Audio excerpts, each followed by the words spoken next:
El Señor esté con ustedes. Y con tu espíritu.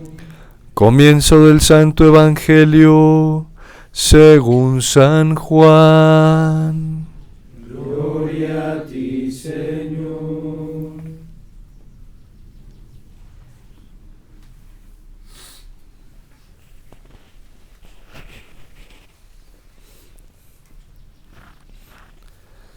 En el principio existía la palabra, y el Verbo estaba junto a Dios, y el Verbo era Dios. Él estaba en el principio junto a Dios. Por medio de Él se hizo todo, y sin Él no se hizo nada de cuanto se ha hecho. En Él estaba la vida, y la vida era la luz de los hombres. Y la luz brilla en la tiniebla, y la tiniebla no lo recibió. Surgió un hombre enviado por Dios que se llamaba Juan. Este venía como testigo para dar testimonio de la luz, para que todos creyeran por medio de él. No era él la luz, sino el que daba testimonio de la luz. El Verbo era la luz verdadera que alumbra a todo hombre viniendo al mundo. En el mundo estaba, el mundo se hizo por medio de él, y el mundo no lo conoció. Vino a su casa, y los suyos no lo recibieron. Pero a cuantos lo recibieron, les dio poder de ser hijos de Dios, a los que creen en su nombre. Estos no han nacido de sangre, ni de deseo de carne, ni de deseo de varón, sino que han nacido de Dios. Y el Verbo se hizo carne y habitó entre nosotros, y hemos contemplado su gloria, gloria como del unigénito del Padre, lleno de gracia y de verdad. Juan da testimonio de él y grita diciendo: Este es de quien dije, el que viene detrás de mí se ha puesto delante de mí, porque existía antes que yo. Pues de su plenitud todos hemos recibido gracia tras gracia. Porque la ley se dio por medio de Moisés, y la gracia y la verdad nos han llegado por medio de Jesucristo. A Dios nadie lo ha visto jamás. Dios unigénito, que está en el seno del Padre, es quien lo ha dado a conocer. Palabra del Señor. Gloria a ti, Señor Jesús.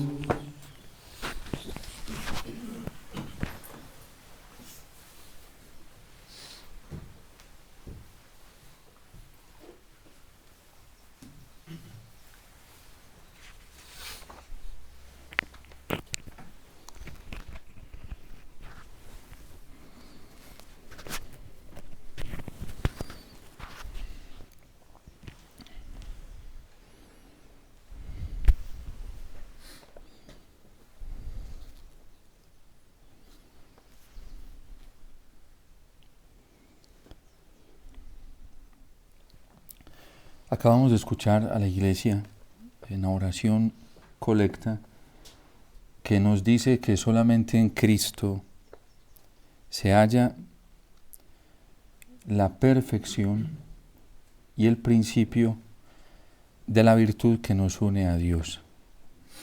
No en ningún otro más, solo en Cristo.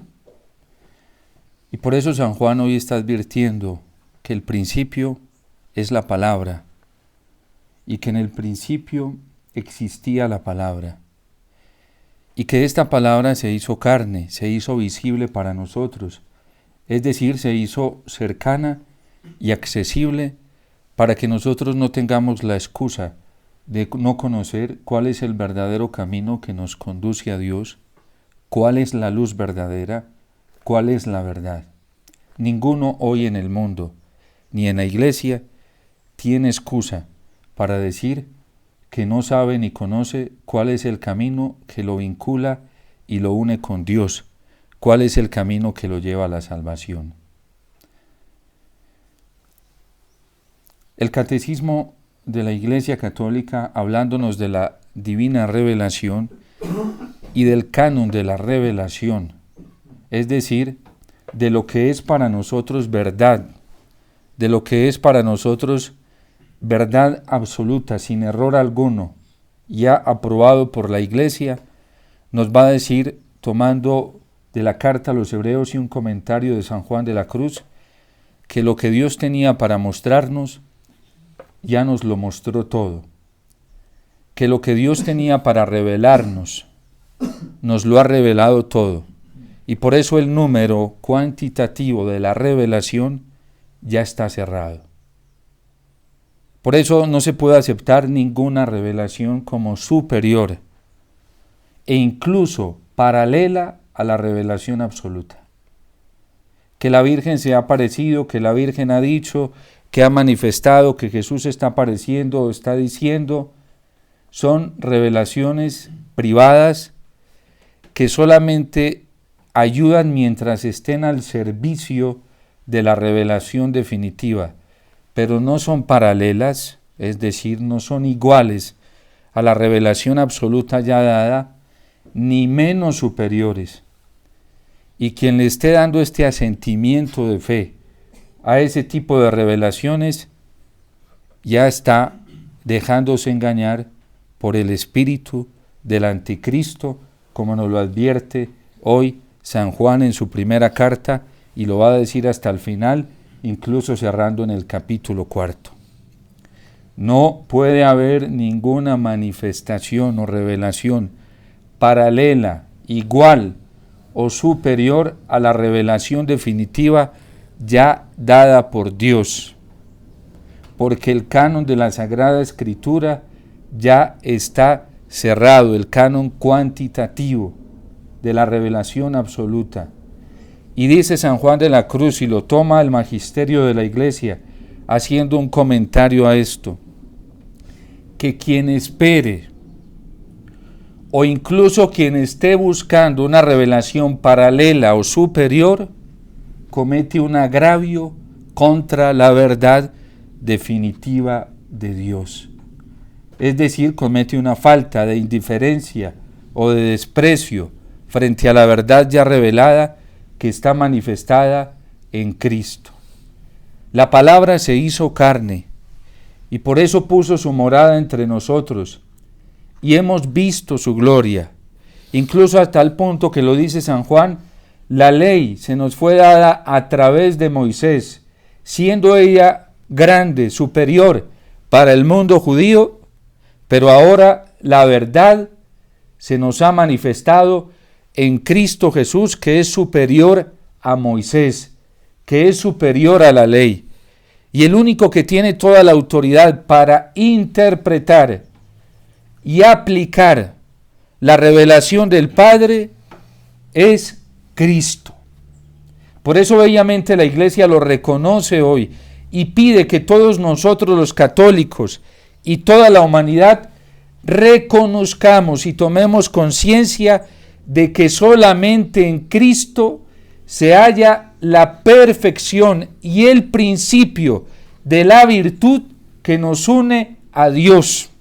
En nadie más, ni en el mejor predicador de esta tierra, ni en un obispo, ni en un sacerdote, ni en un religioso, ni en una religiosa.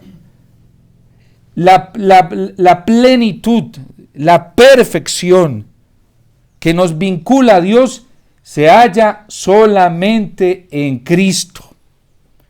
Y los que estamos dentro de la Iglesia solo somos instrumentos para dirigir las personas a esta única y absoluta verdad, a esta única y absoluta revelación.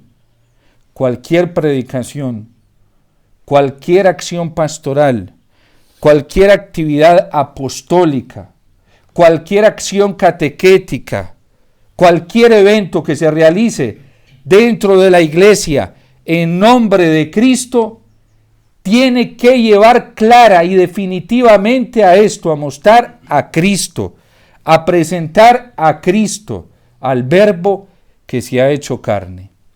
Porque hoy hay muchas acciones pastorales, hay muchas actividades apostólicas, hoy hay muchos proyectos de evangelización que no están conduciendo a esto.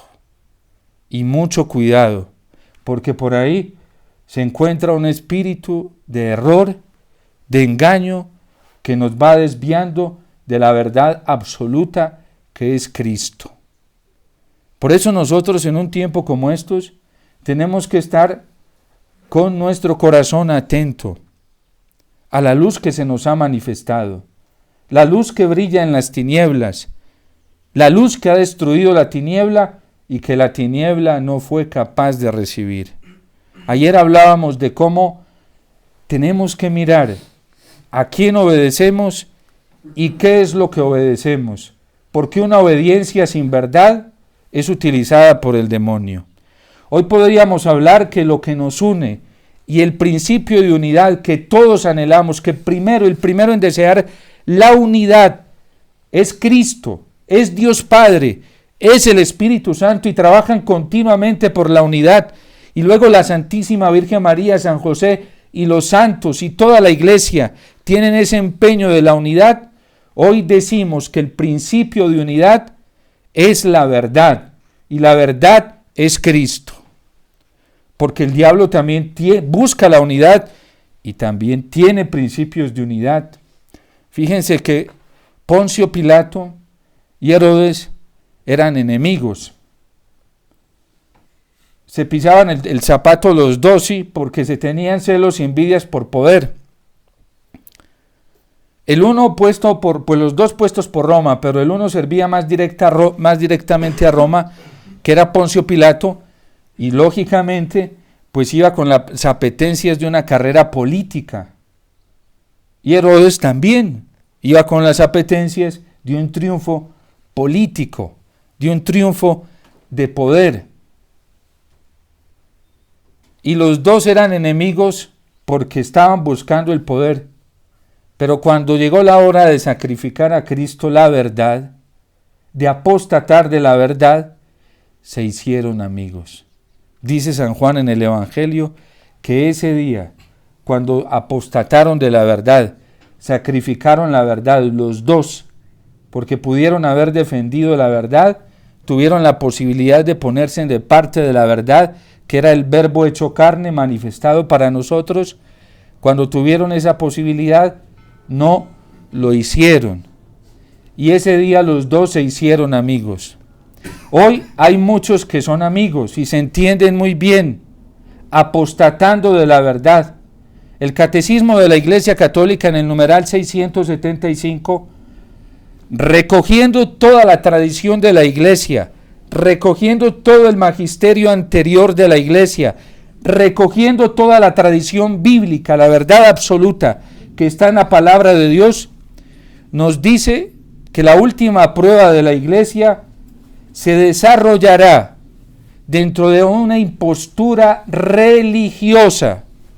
No es una impostura social, no es una impostura política, no es una impostura cultural, no es una impostura educativa, es una impostura religiosa. Y es que para poder tener una conquista de la voluntad, para poder conquistar las conciencias, se necesita el ámbito religioso, porque sin el ámbito religioso no hay conquista de lo que es más valioso a quien le gusta dominar. A quien le gusta dominar quiere dominar lo más valioso de la persona, que es la conciencia. Y entonces se manifestará una impostura religiosa que ofrecerá una aparente solución a todos los problemas, al precio de la apostasía de la verdad. Nos lo dice el Catecismo claramente. Y está haciéndolo interpretando en autoridad de Iglesia la palabra de Dios, interpretando la tradición viva de la Iglesia y el magisterio auténtico de la Iglesia. Un ejemplo de eso lo vivimos en Colombia en las elecciones. Muchos, impostura religiosa, Muchos utilizando el nombre de Dios, de Jesús y de la iglesia, pusieron a la gente a escoger entre dos males. Y eso no es cristiano. Eso no es verdad. Ofrecieron una impostura religiosa que ofreció una solución aparente a un problema. El problema que estábamos teniendo en Colombia de las elecciones. Y ofrecieron una aparente solución al precio de la apostasía de la verdad. Y a muchos cristianos católicos no les importó sacrificar a Cristo, sacrificar la verdad, sacrificar el bien, sacrificar la fidelidad por elegir un mal menor.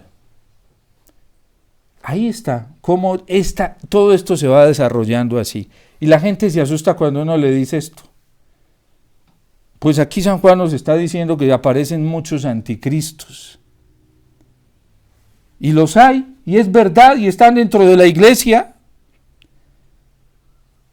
San Mateo nos advertía que muchos elegidos serán engañados, porque cuando tenemos corrompido el corazón, eso es un peligro.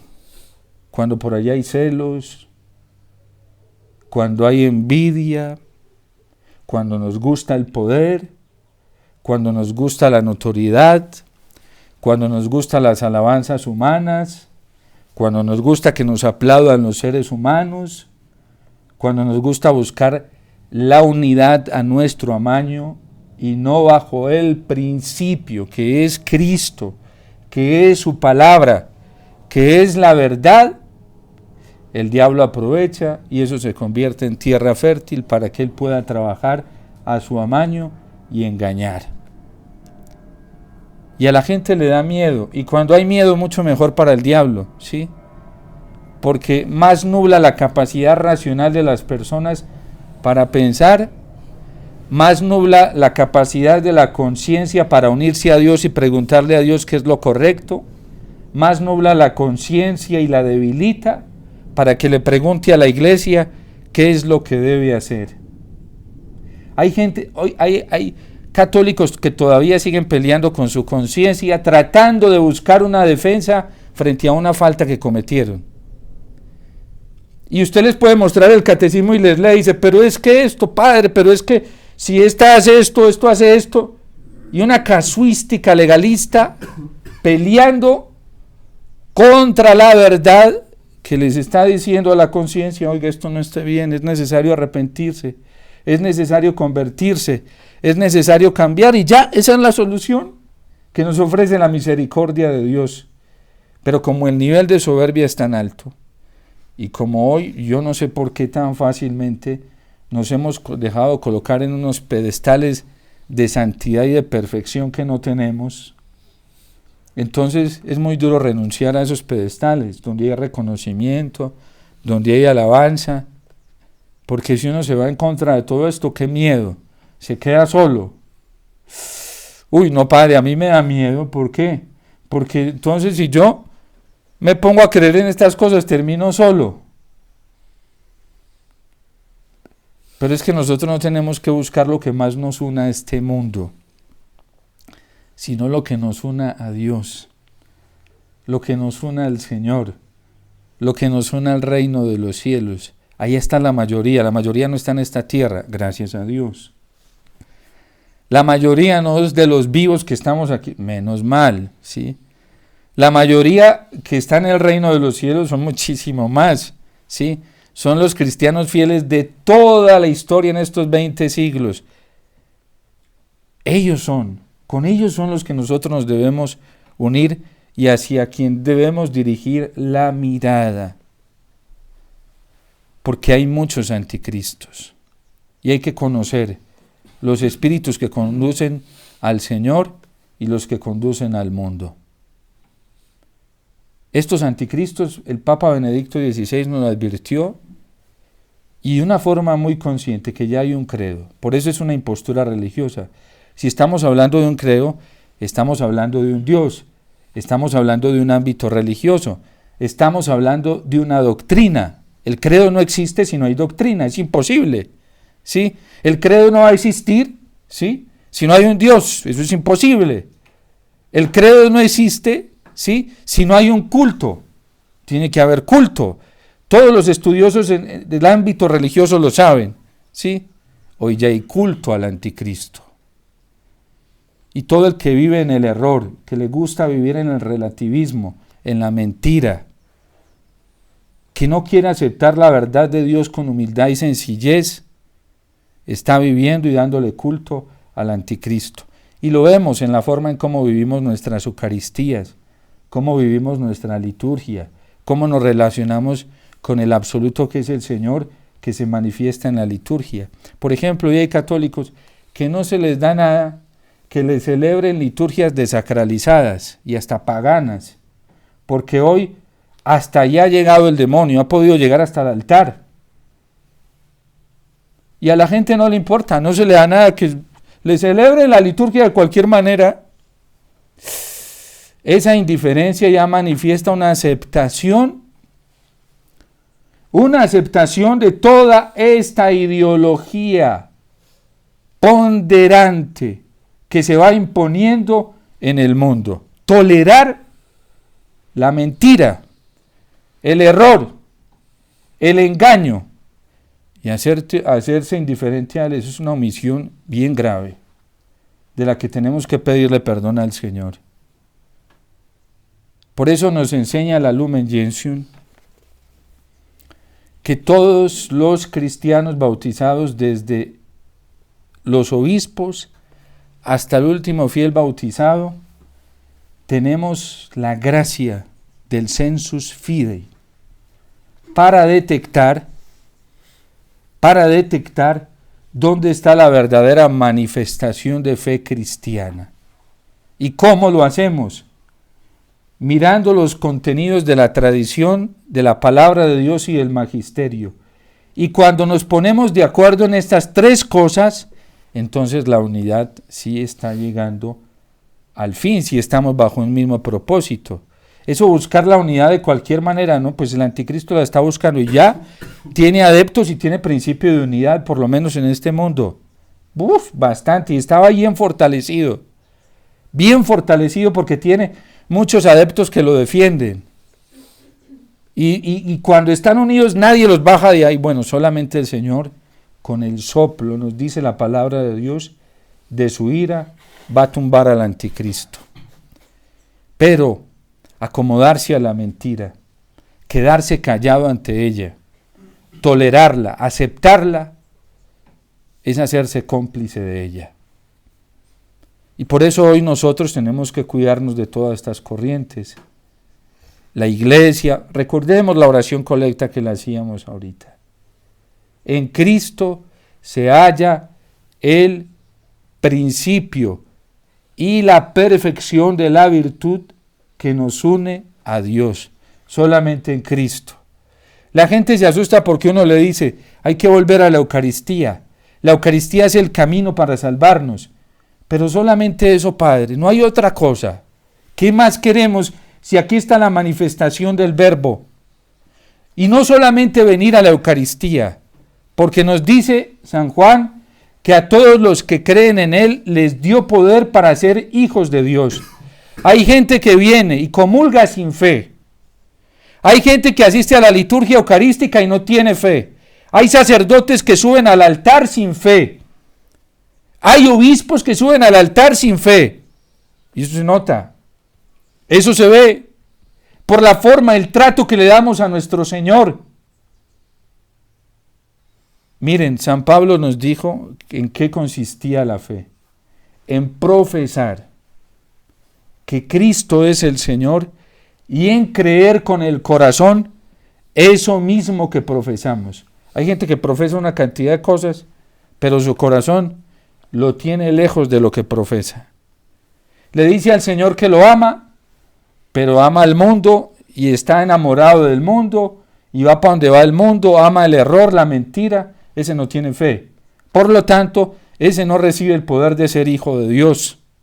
Ese no ha nacido de la sangre y del Espíritu. Hay gente que dice, Jesús, tú eres lo más importante para mí. Pero no se le da nada a faltar contra cualquiera de los mandamientos, Porque ella dice que los mandamientos están desvinculados de Cristo y que eso es legalismo y que el amor de Dios no nos llama a eso. Imagínense al Cristo, el Cristo que nos están vendiendo hoy y que se han reinventado hoy. Hay demasiado moralista en la iglesia que dice, no, es que vivir la fidelidad a Dios no se trata de cumplir los mandamientos, eso es legalismo. Y desvinculan a Cristo de los 10 mandamientos, porque el amor es superior a eso. Y Dios lo que quiere es el amor. Y como San Agustín dice, ama y haz lo que quieras. San Pablo lo advierte en la carta a los Gálatas.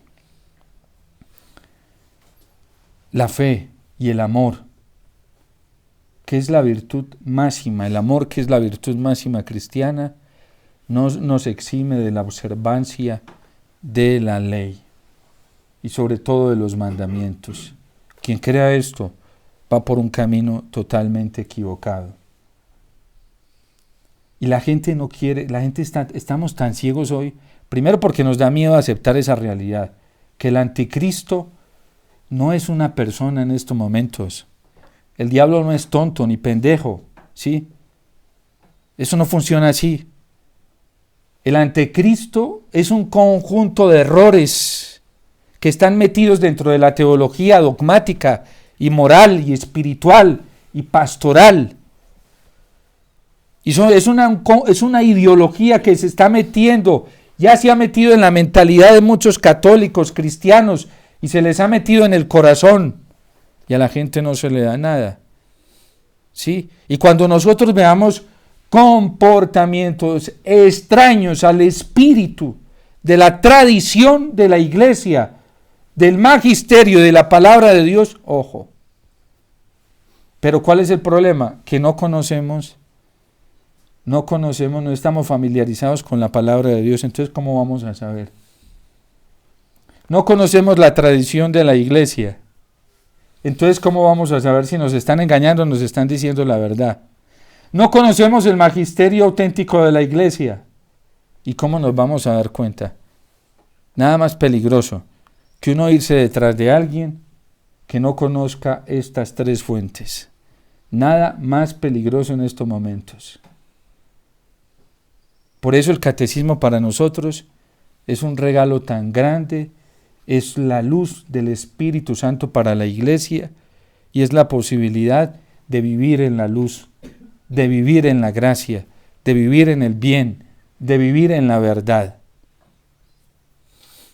Cuando dice la Lumen Gentium, que cuando todos nos ponemos de acuerdo en estos contenidos, entonces sí estamos procurando la unidad. Pero cuando algunos cristianos que les gusta buscar la unidad, ¿sí?, eximiéndose de los contenidos de la fe, en la tradición y en la palabra de Dios y en el magisterio, esos no son de Cristo. No son de Cristo.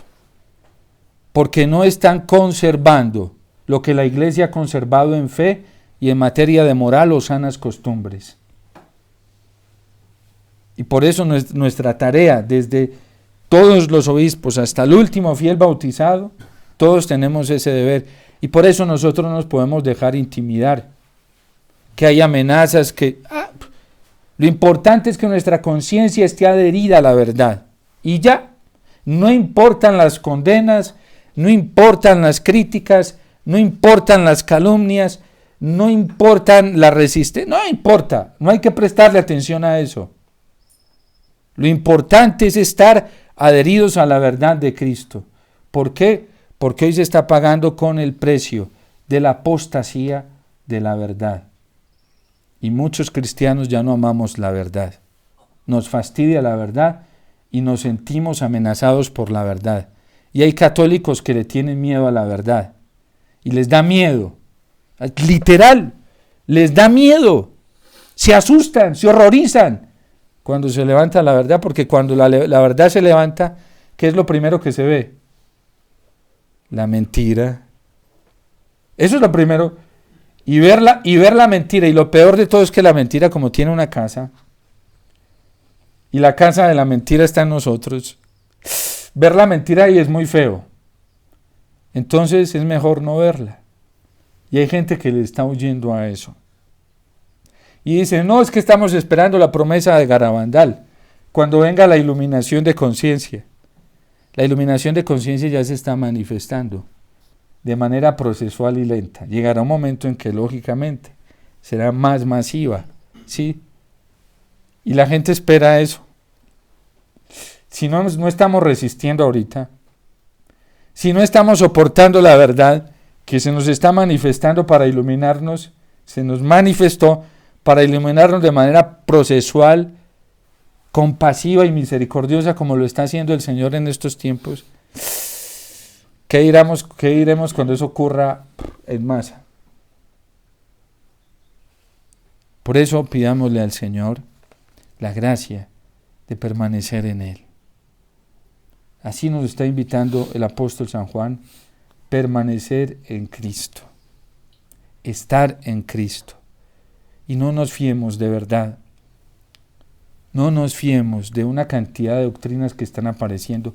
Hoy, miren, Dios no nos va a echar la culpa, Dios no nos va a regañar, ¿sí? Si nosotros verificamos los contenidos de lo que nos dicen, nos aconsejan en el catecismo, los verificamos en la palabra de Dios, los verificamos en la tradición viva de la iglesia. Dios no se va a molestar por eso, al contrario, Dios quiere que hagamos eso. Para eso nos dio la inteligencia. Uno no puede tragar entero. Uno no puede tragarse entero cuando se nos ha dado un don tan grande que no es nuestro, es superior a nosotros. Hay que ir a verificar. Es que nadie, ninguno de nosotros, ninguno es absoluto. Ninguno, ni ninguna de nuestras deducciones teológicas, espirituales, pastorales, son absolutas. Hay que hacerle caso a la iglesia. Hay que ir a la iglesia. Hay instrumentos que vienen y dicen, Padre, la Virgen le mandó un mensaje, que deje de ser tan escéptico y que crea, ¿sí? Porque usted es un incrédulo. Porque uno no cree inmediatamente a un instrumento. Pues yo prefiero arrodillarme delante del sagrario, a preguntarle a Jesús ahora si eso es verdad o no es verdad. Prefiero venir a buscar la palabra de Dios si eso es verdad o no es verdad. Prefiero ir a buscar en el magisterio de la iglesia si eso es verdad o no es verdad, que creerme las cosas así de buenas a primeras. ¿Por qué? Porque soy débil, soy frágil, porque yo no sé nada, porque yo no me las sé todas y porque me toca ir a preguntarle a alguien superior a mí, a ver si eso es verdad o no es verdad, y es el Señor. Y esa que es superior a mí, que recibió una capacidad superior a mí, es mi mamá la iglesia. Yo le doy mucho respeto y amor a mi mamá la iglesia.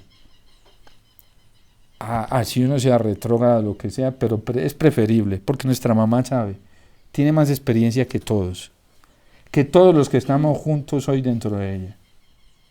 Ella tiene más experiencia, porque tiene más de 2000 años de historia recorridos, vividos, sufridos.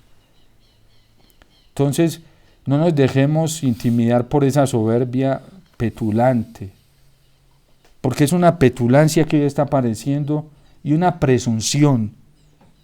No podemos. Eso hace mucho daño y le hace mucho daño a nuestro corazón, ¿sí? Nosotros tenemos, aquí nos lo dice la oración colecta, mire, dice el Señor, dice la iglesia, Dios Todopoderoso y Eterno, que aceptaste que en el nacimiento de tu Hijo halle su principio y perfección la virtud que nos une a ti. El Señor no nos va a regañar porque vengamos donde Él a preguntarle, si es el mejor consejero. El Padre de nuestro Papá del cielo no se va a molestar si le decimos, venimos a preguntarle al Espíritu Santo que nos ilumine porque no entendemos, porque hay cosas que no nos cuadran. Nuestro Papá del cielo no se va a molestar por eso, ¿sí? Al contrario, nos va a felicitar si lo hacemos, porque Él es la única fuente de la verdad. En esta tierra no hay más fuentes de verdad. No hay más fuentes de... Por muy buena que sea una persona. Jesús se lo dijo a la samaritana, ¿sí? no es de este pozo. Si supieras quién es el que te pide beber, tú misma le pedirías a él. ¿Para qué vamos a buscar otras fuentes? Lo dice Jeremías. Ustedes me cambiaron a mí el manantial de aguas vivas por otras cisternas. Por eso hay que volver al sagrario. Por eso hay que volver a la palabra de Dios.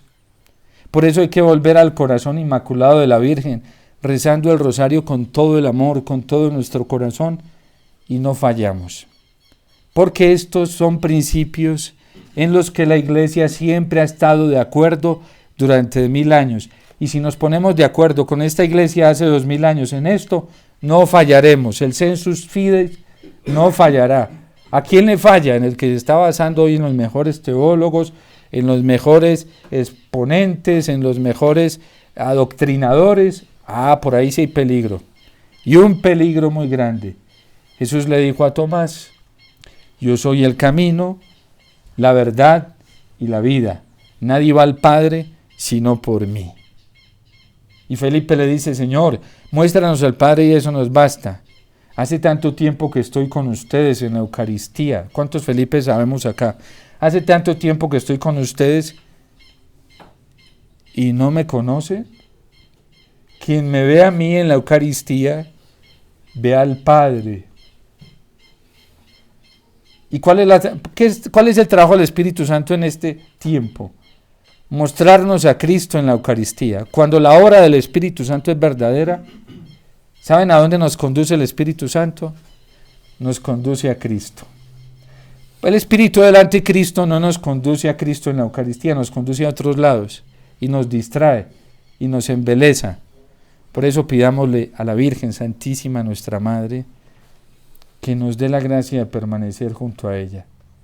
Que por mucho más miedo que nos dé al ver cómo este mundo camina en la oscuridad, nosotros no nos vayamos a soltar de su mano por nada, ni nos vayamos a despegar del manto de Jesús, ahí colgaditos de la punta del manto de Jesús en la Eucaristía, en cada sagrario, ahí colgaditos de esa cadenita del Santo Rosario, colgaditos de lo único que nos une verdaderamente al Señor en la devoción, la verdadera devoción mariana, está por ahí, colgaditos de esa cadenita hacia el cielo, porque esa es la promesa del Señor, si permanecemos firmes, que el Señor nos ayude a despertar y abrir los ojos, porque estamos muy dormidos y la niebla de la oscuridad tiene un poder muy grande hoy en el mundo, y San Pablo VI lo decía, que por algunos agujeros se había metido el humo de Satanás a la iglesia, y ese humo emboba, endormece, da somnolencia, entorpece, ¿sí? Y está bien metido hoy dentro de la iglesia. Pidámosle entonces a la Virgen Santísima y a los santos de San José que nos ayuden a despertar de este sueño que hoy se vive en el mundo y se vive en la iglesia, para que podamos ver la luz y no le tengamos miedo a nada ni a nadie, porque la luz ya venció la tiniebla. Dios te salve María, llena eres de gracia, el Señor es contigo, bendita tú eres entre todas las mujeres, y bendito es el fruto de tu vientre Jesús.